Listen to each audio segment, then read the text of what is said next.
Thank you, Madam Speaker and members, and I rise to support the minority report and stand with Governor Dayton in his proposal for Minnesota. I'm a new member of the Tax Committee this year, members. I have learned a lot about how we pay for the things that we really care about and value in this state and how we create a better life together.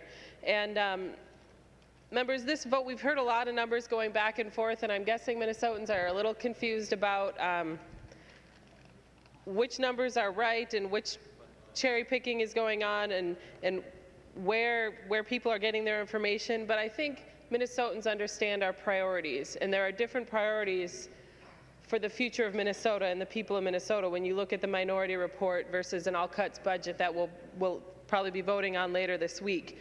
And when I think about the priority I have for a better Minnesota, it's looking at security, it's making sure Minnesotans are secure, it's making sure they live in a fair state, and it's making sure that they have the tools to realize their dreams. And I've had a lot of people come visit my office this year, and I talked to a lot of people out on the campaign trail. And one of the women I talked to listened to on the campaign trail lived in a modest house in my district. She's retired, a senior citizen on fixed income. And members, she was scared. She gets $1,200 a month in income. And between her property taxes and what she has to pay for her house and her prescriptions, she has maybe $100 to spend on food, to spend on gas, should she want to go see something, to maybe buy a little something for one of her grandchildren. And when we look at these two budgets, my priority is to make sure senior citizens on fixed income can stay in their homes and afford to live a decent life here in Minnesota. As Minnesotans grow older and are on a fixed income, they need to be able to afford their homes. And the priority in Governor Dayton's proposal is that seniors on fixed incomes will be better able to stay in their home.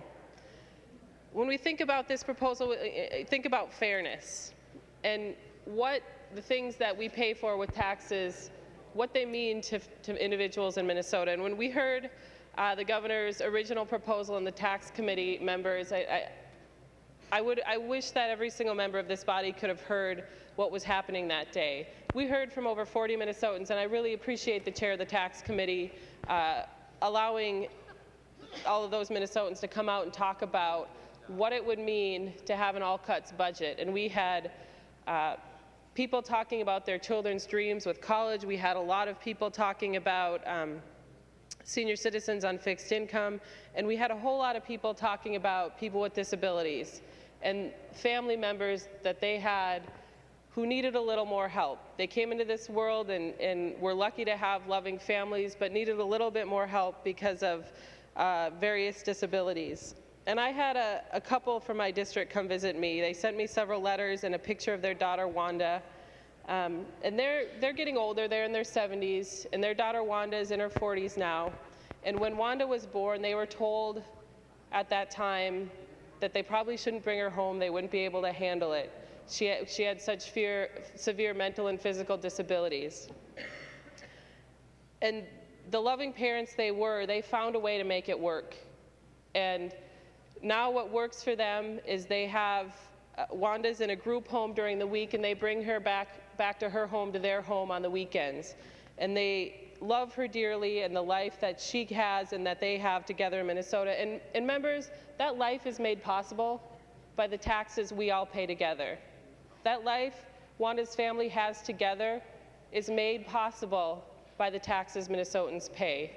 And it seems fair to me that a family that's been given the challenge and the opportunity to love someone who has significant physical and mental challenges to address, it seems fair to me that in Minnesota, they can have the tools to live a great life together.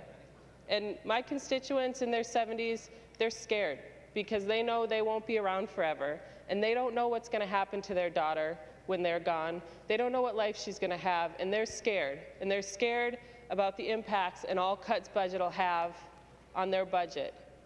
And that's not fair, members. That's not fair to ask Minnesotans to say our priority is no new taxes, not a penny more. But it's okay. You can be scared about your daughter's future when you pass on, and the kind of care she's going to get and the kind of life she's going to have.